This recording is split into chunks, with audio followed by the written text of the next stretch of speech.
Good evening, everyone. I'm Casey Matney with the University of Alaska Fairbanks Cooperative Extension Service, based out of the Kenai Peninsula. My presentation today is composting. We'll be going over the basics of composting and how to produce your own compost at home. So let's get started.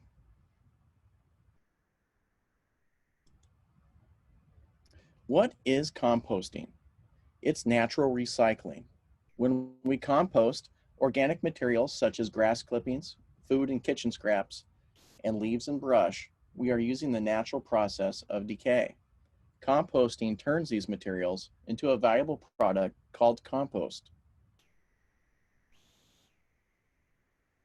Composting does nothing more than speed up the process of natural decay. A compost pile is used to help us manage the environmental factors that affect the rate of decay. These factors are air and oxygen, water, waste materials, and temperature.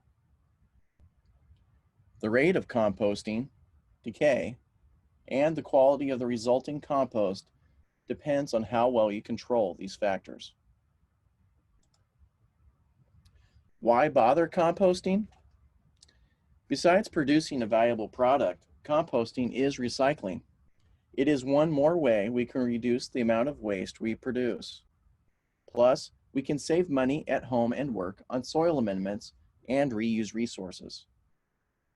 Recent studies show that each household in the United States produces approximately 650 pounds of waste each year that could be composted.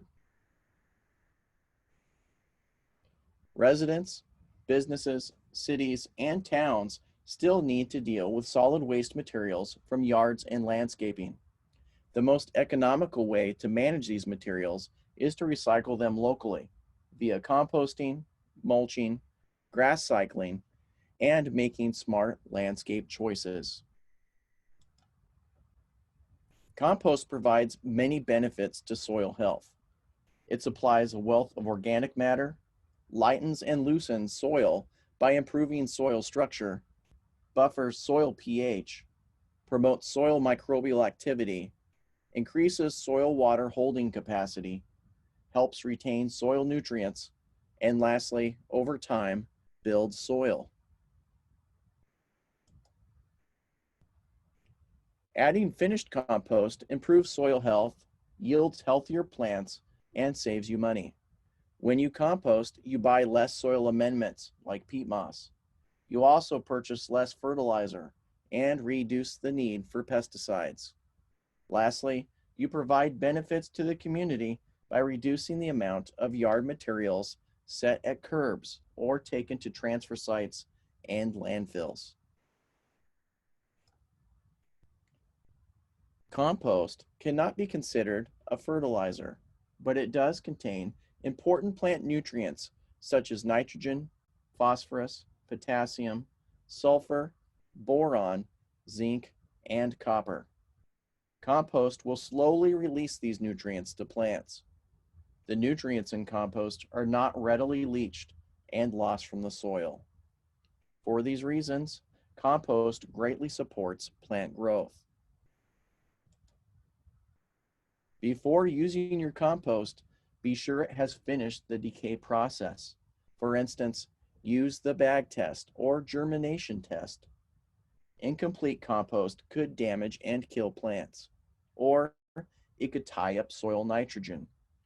When using compost as a soil amendment or soil conditioner, work no more than a 2-inch layer of compost into the upper 4 to 6 inches of soil. Compost used in this way will improve water and nutrient retention and will loosen heavy soils.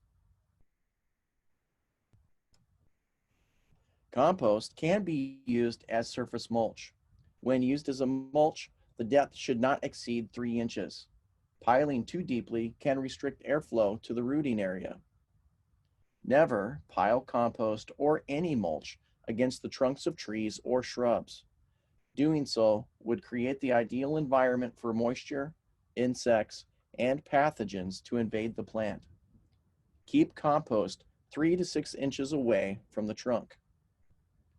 The mulch layer can extend out to the drip line of trees and shrubs, or up to a maximum radius of approximately 6 to 8 feet from the base of the tree. Mulching protects the soil from temperature extremes and helps maintain soil moisture. Fully matured compost can be used as a top dressing for lawns. When doing so, use finely screened compost and apply up to a 1/4 of an inch layer to the lawn. The top dressing will be most effective if the lawn is aerated before the compost is applied. Rake the lawn after top dressing. This will move some of the compost into the holes created. Compost can replace peat in preparing potting mixes. The compost must be fully finished and finely screened. Use no more than 1/3 compost by volume in your potting mix. Alternatively, compost tea is a liquid way to feed plants with all the nutritional benefits of using compost in the soil. Soak a porous bag filled with compost in a watering can or bucket for several hours. Then, remove the bag from the container. Use the resulting tea to water both indoor and outdoor plants. When finished, you can replace any matter left over in the tea bag back into the compost pile.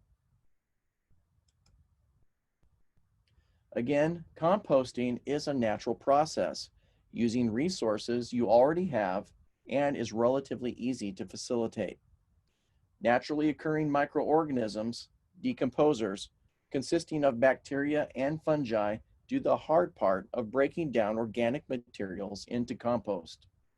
All you have to do is keep your decomposers happy and working hard. To do this, you just need to provide them with the right amounts of food, as well as the right amount of oxygen, water, and warmth. Here's a question. How do you get a decomposer work crew into your compost pile? And where exactly do these decomposers come from? The answer, if you build it, they will come. In fact, it's impossible to keep them out. Bacteria and fungi are naturally present in soil, on leaves, on food scraps, in herbivore manure, and in previously finished compost. Adding any of these materials will provide enough microbes to start the composting process. If you provide them with the right environment, they will rapidly multiply and begin consuming the whole pile. Your garden soil can provide a good source of bacteria and fungi inoculum for your compost pile. Small amounts of soil can be added to your compost pile to provide all the bacteria and fungi that's needed to get started. However, you don't even need to add soil. Soil can make your compost heavy. Bacteria are all over the leaves, grass, and other yard materials that are added to the pile. Just keep them happy and they will multiply and do their job. Commercial inoculants and accelerators are available. They may in some cases help to get to the composting process started a little faster. However, they are not necessary. Rapid composting can be achieved and high quality compost can be produced without using these products. Macroorganisms move into compost after decomposers break down the original organic materials into smaller pieces. Presence of these critters in a compost pile is a good thing. It shows that compost is indeed breaking down. Look for worms, sow bugs, mites, springtails, beetles, millipedes, centipedes, and even slugs and snails in your compost pile.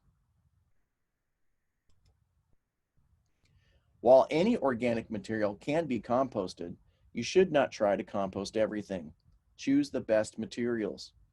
Do use garden debris and plant trimmings, kitchen scraps, grass clippings, and leaves. There are plenty of materials you can compost that you may have around your house or yard.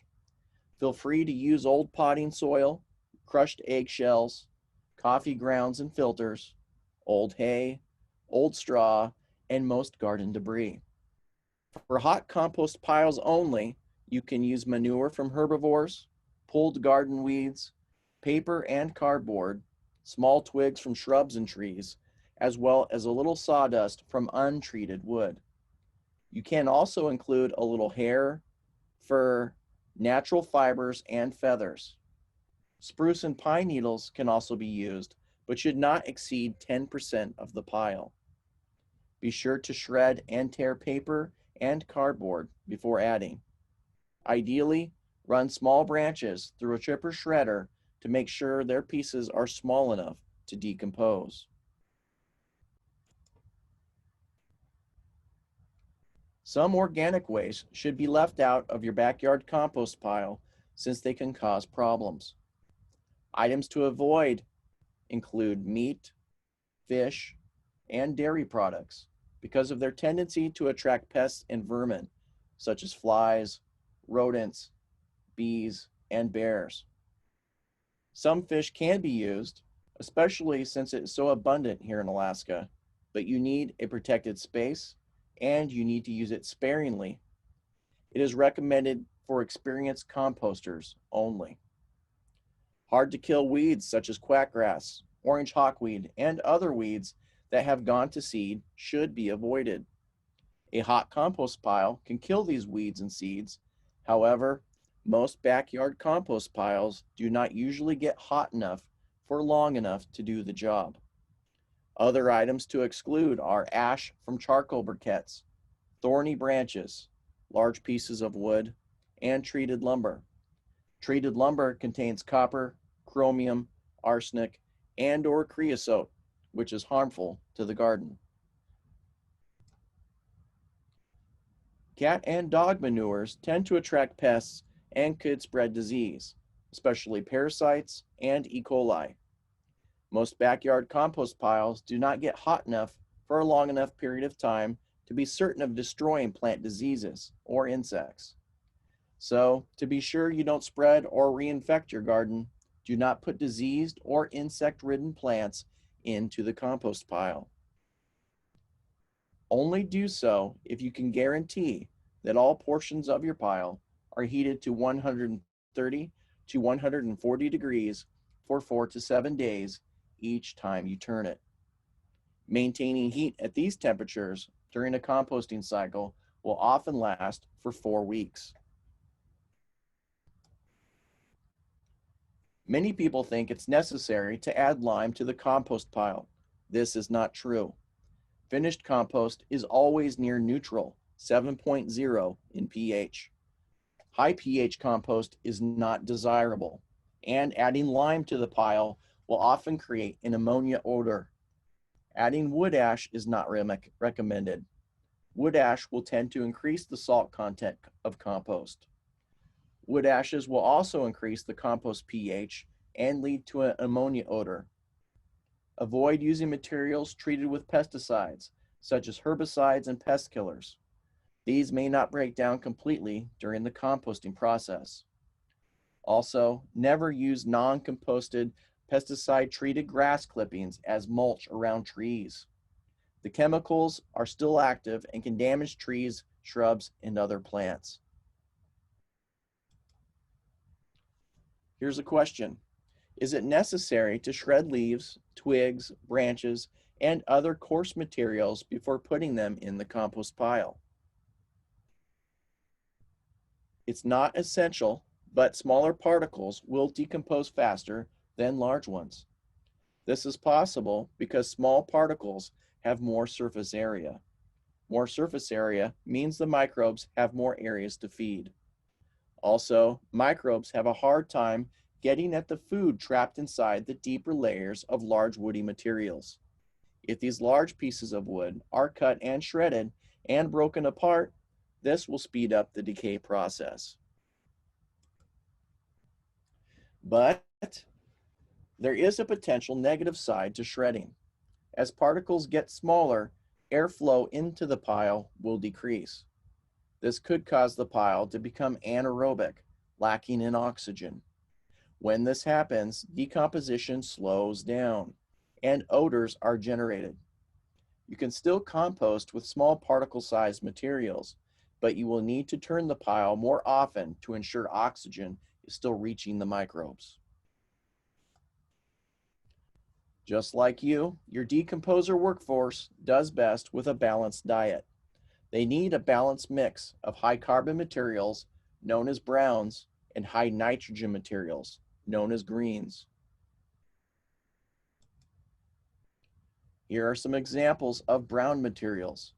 The numbers located in parentheses indicate the carbon to nitrogen ratio. Any material with a carbon to nitrogen ratio higher than 30:1 can be considered a brown. Browns tend to be stiffer and drier than greens, and they decompose very slowly due to their low nitrogen content.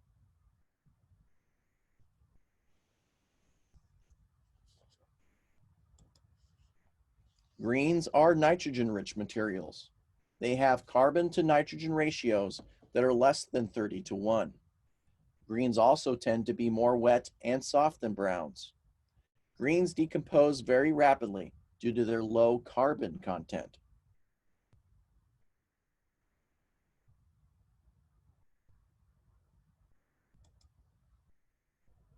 Browns and greens do not compost well separately. However, when mixed together, they make excellent compost. If you make compost from only brown materials, it will be too high in carbon and will tie up nitrogen when added to the garden. Alternatively, greens composted alone will decompose rapidly and create a gooey mat that prevents air from entering into the pile. This often happens with large piles of fresh green grass clippings, and it creates foul odors.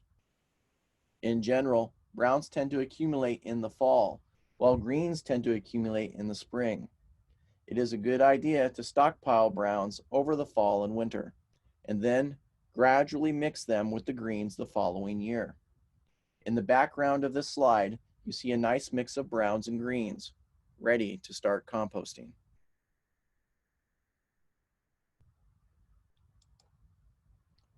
Aerobic composting is the most rapid way to produce high-quality compost. Aerobic composting is called hot composting. Aerobic composting simply means composting with plenty of air in the pile. Aerobic composting does not produce foul odors, but it does produce a lot of heat from the activity of millions of microorganisms. To maintain aeration, a good hot pile of compost should be turned over every 5 to 7 days. An aerobic compost pile will normally go through several heating cycles. To get the most active and rapid composting, the pile should be turned when temperature begins to drop, or if temperature rises above 140 degrees.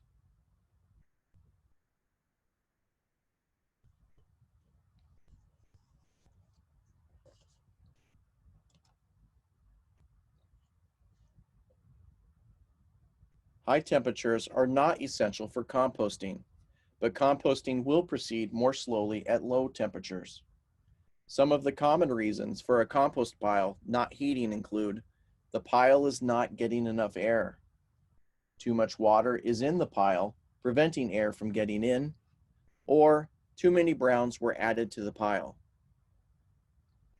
The benefits of having heat in the compost pile include rapid composting, elimination of pathogens, and the elimination of weed propagules and weed seeds. An all-around ideal temperature for a hot pile is 130 degrees Fahrenheit.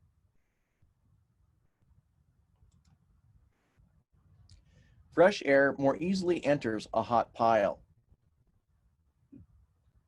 Warm, oxygen-depleted air from the pile exits the top. This draws in cool air from the bottom and sides. The fresh air entering the pile is high in oxygen. The warm, depleted air leaving the top of the pile is high in carbon dioxide. As you might have guessed, the bacteria in piles require oxygen to live. Keeping the pile aerated protects your compost bacteria from dying. In order to move into and out of your compost pile, air needs pathways to enter. These pathways or channels are known as pores. Porosity refers to how much of the total pile volume is open to be filled with air or water. A pile with a lot of porosity or a lot of open channels will be easily kept aerated. Adding browns can help maintain good porosity. When a pile becomes matted or compacted, it loses porosity. Turning a compacted pile will help to increase porosity and aeration. Other options to increase porosity and aeration include inserting sticks, corn stalks, and even perforated pipe, as seen on this slide.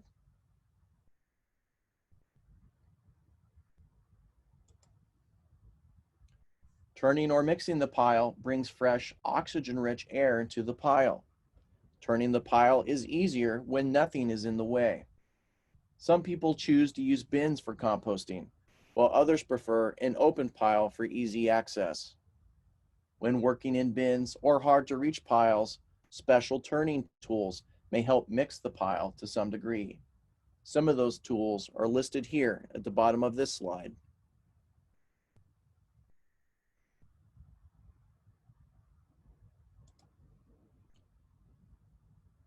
Another essential for rapid aerobic composting is to maintain proper pile moisture. Bacteria live in water films that surround the materials in the compost pile. If the pile is too dry, the bacteria cannot do their work.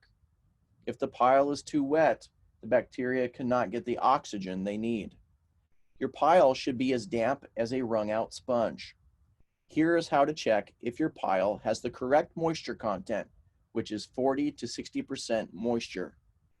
First, grab a handful of pile material and squeeze. If water drips out, the pile is too wet. If the handful has about the same moisture as a wrung-out sponge, it is in the right range. If it seems drier than that, then it needs to be added with water. A dry pile tends to shed water, turning the pile as water is added.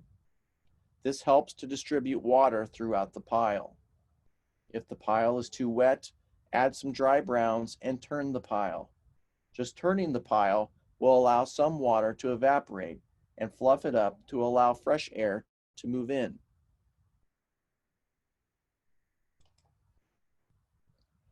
The most rapid composting happens when you mix browns and green materials. 3 parts brown leaves to 1 part green grass, weeds, or kitchen scraps works well. Water the pile as you build it, and keep it as damp as a wrung-out sponge. Turn your pile often, every 5 to 7 days. Here are instructions on how to make high-quality compost in the shortest period of time, which takes about 3 months. Turn the pile every 5 to 7 days. Move the outer material to the pile center. Add water if needed each time you turn.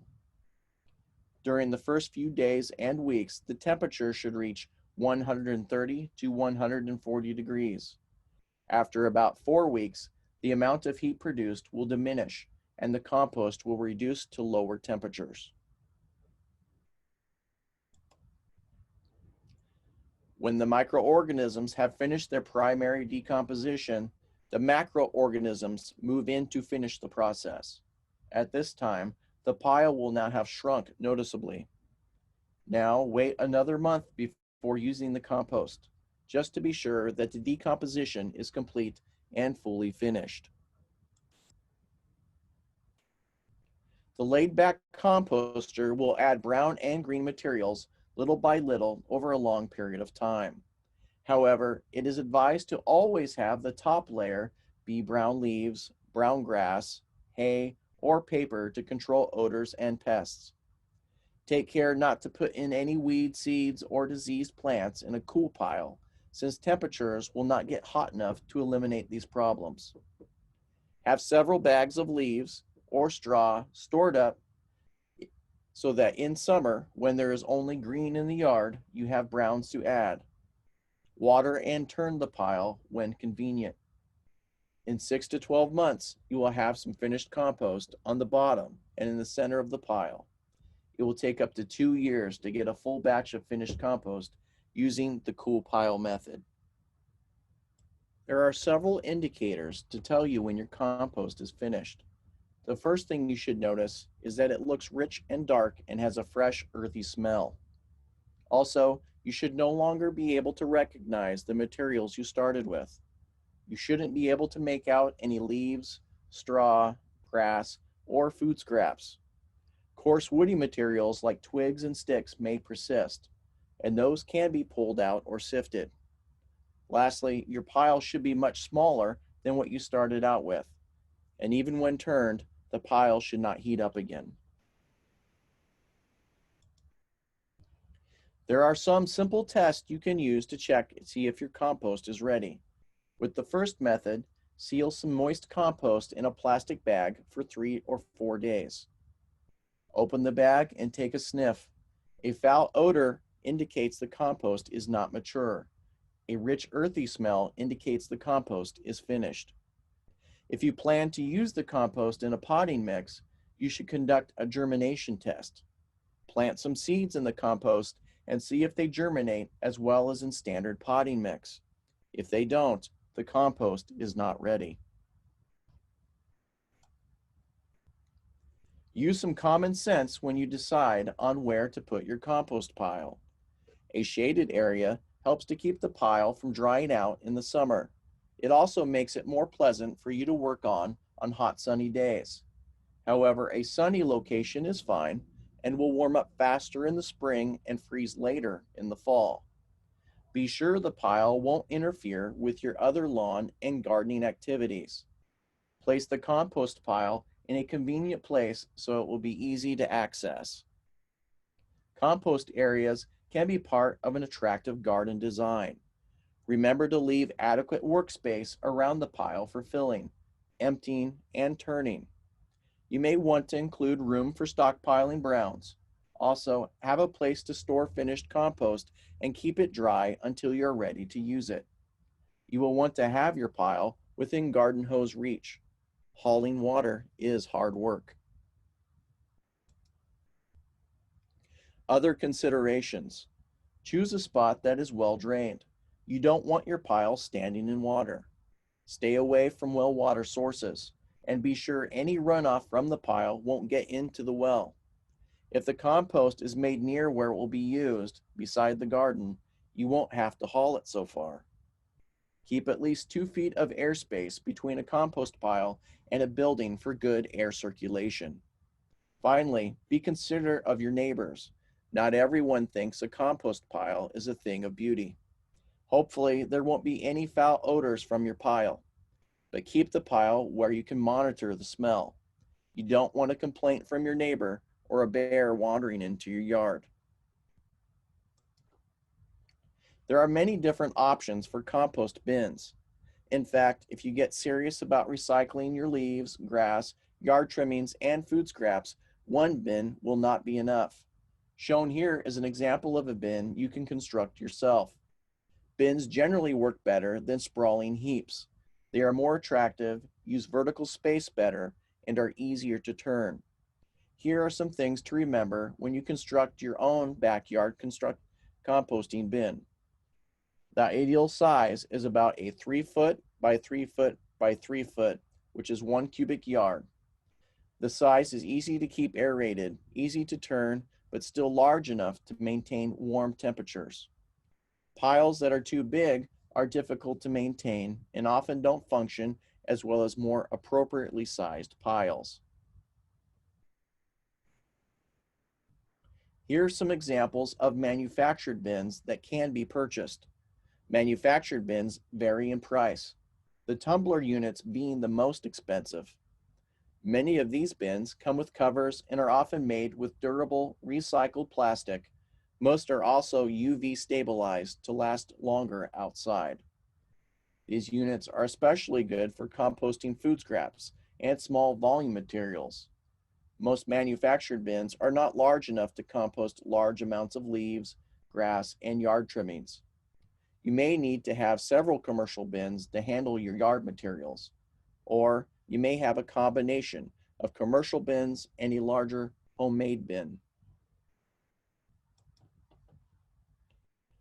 Sometimes composting doesn't go as you would like.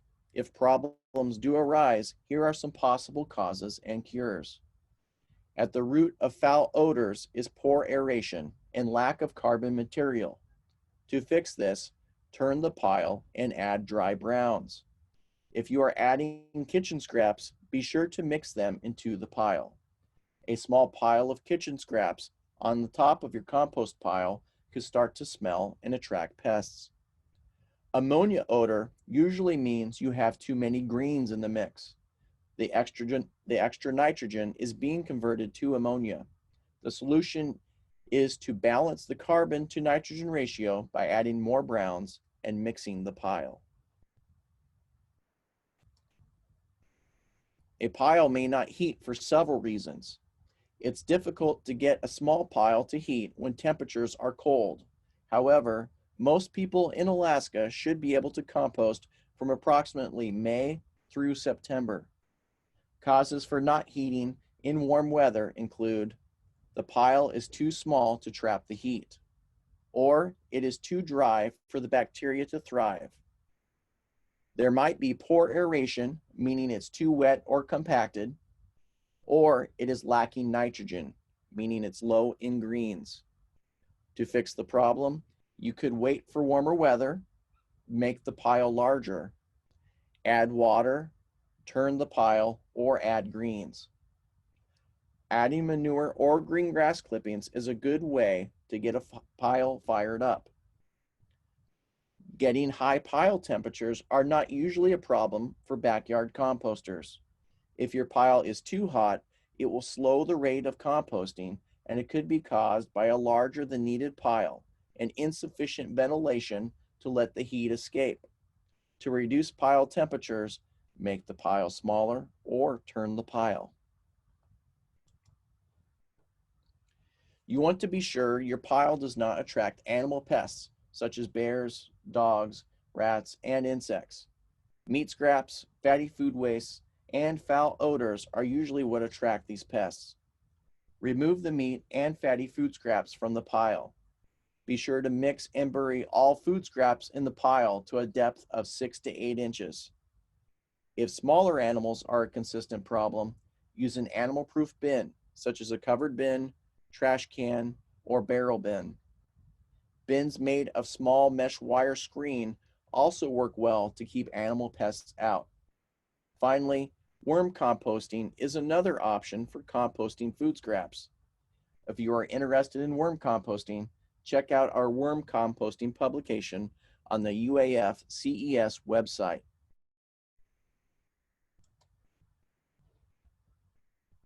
Grass cycling returns nitrogen-rich lawn clippings to the lawn. Mulching mowers work best, but a mulching blade can be added to most mowers. Rules of thumb for grass cycling include cutting it high and letting it lie. Let the lawn grow to 3.5 to 4 inches tall and then cut back to 2.5 to 3.5 inches. Taller grass produces deeper roots, it resists drought, and it shades out weeds. Never cut more than 1/3 of the height of grass at any one time. Leaving clippings on the lawn may mean more frequent mowing, but overall, it will reduce the total time spent mowing. Grass cycling will not cause thatch. Thatch is made up of grass stems and roots, not grass blades. Lawns need up to 1/2 of an inch of thatch to protect the soil. Leaving clippings to break down on the lawn increases soil organic matter and yields a healthier lawn. And always use a sharp lawnmower blade. Dull blades shred grass and make them more susceptible to disease.